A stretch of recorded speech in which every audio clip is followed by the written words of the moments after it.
안녕하세요. 심플텍입니다.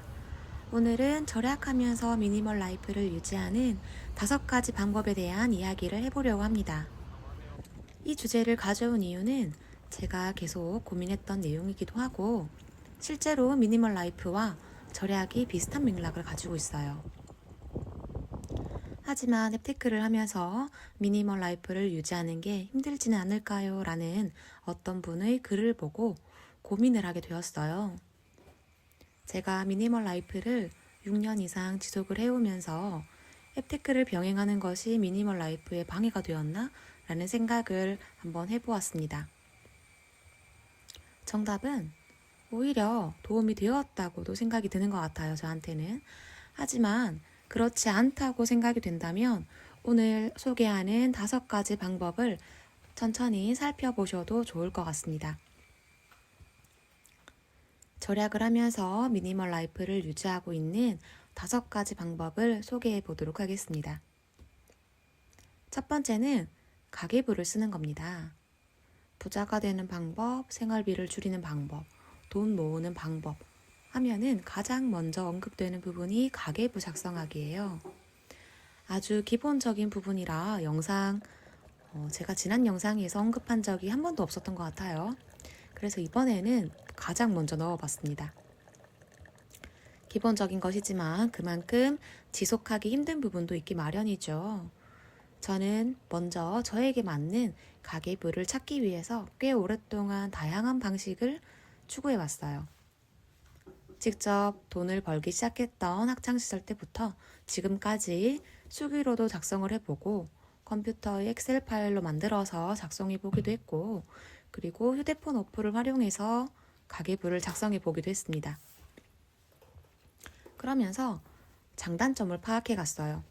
수기로 작성하면 조금 귀찮기는 했지만 하루를 되돌아보고 한 줄을 정리하면서 불필요한 지출을 살펴볼 수가 있었어요. 엑셀 파일을 활용했을 때에는 처음에 양식을 만들어가는 과정이 꽤 번거롭고 오래 걸리기도 했지만 나만의 양식이라서 애착이 갔었던 것 같고요. 휴대폰 어플은 가장 사용이 용이하다는 장점이 있지만 의외로 나에게는 큰 자극을 주지는 못하더라고요. 그래서 최근에는 휴대폰 어플을 활용해서 최대한 빠뜨리지 않고 내용을 기입하는 용도로 사용하고 있고요. 수기 가계부에 옮겨 적으면서 한 번 더 상기하고 있어요.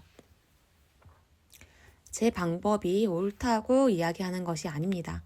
여러분들에게 맞는 가계부를 작성하는 방법을 찾아가 보시기를 권유드립니다. 제가 가계부를 작성하는 이유는 나도 모르게 세고 있는 지출을 파악하고 불필요한 지출을 줄여나가기 위해서 내 돈이 어디로 움직이고 있는지 알아차리기 위해서입니다. 두 번째는 앱테크 하는 겁니다. 제가 최근에 괜찮은 앱테크들을 소개하는 영상들을 올려드리고 있죠. 하루의 짜투리 시간들을 잘 활용을 하셔서 부수입을 만들 수 있도록 하고 있습니다. 하지만 앱테크를 해보신 분들은 아실 거예요. 앱테크를 통해서 현금뿐만 아니라 물건들도 꽤 많이 생기게 됩니다. 예를 들면 저는 포인트가 모이면 주로 구매하는 물품이 고정이 되었는데 제가 주부다 보니까 대부분 생필품에 해당이 됩니다. 앱테크를 잘 활용하시면 생활비에 보탬이 되면서 생필품 구매 빈도가 낮아질 수가 있어요. 하지만 반대로 잘못 활용하시면 사용하지도 않는 물건이 집안을 채우게 될 수도 있습니다.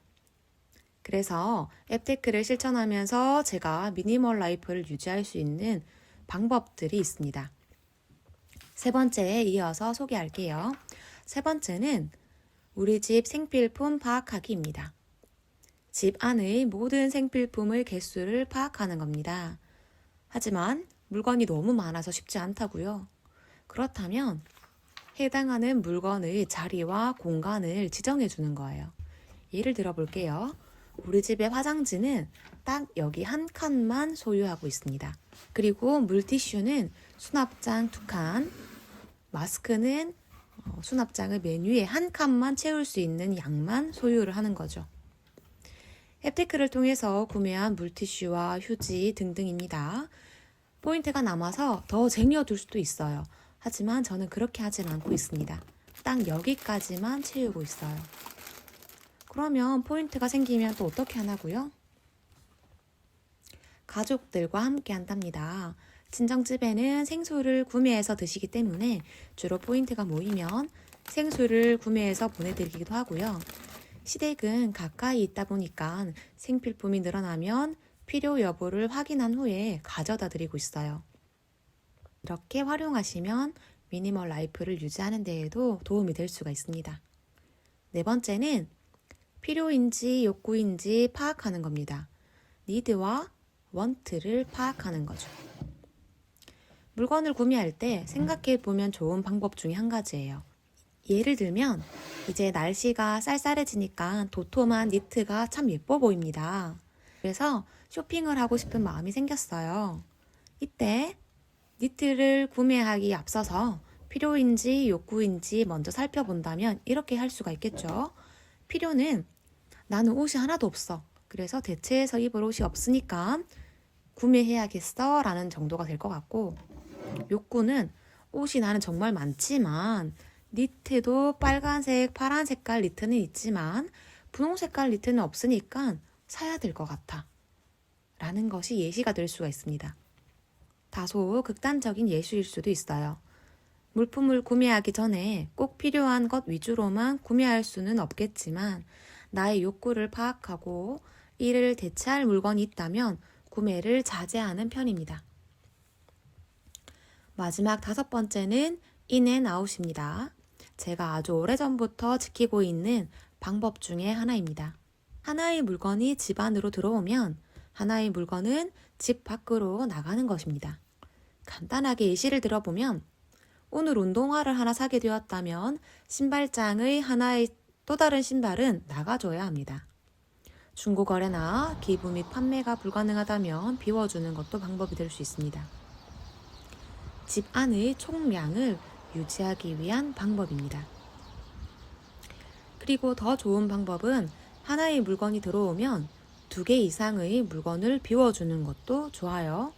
그리고 또 반대로는 물건을 구매하기 전에 미리 비워줄 물건을 먼저 파악하는 것도 도움이 될 수가 있습니다.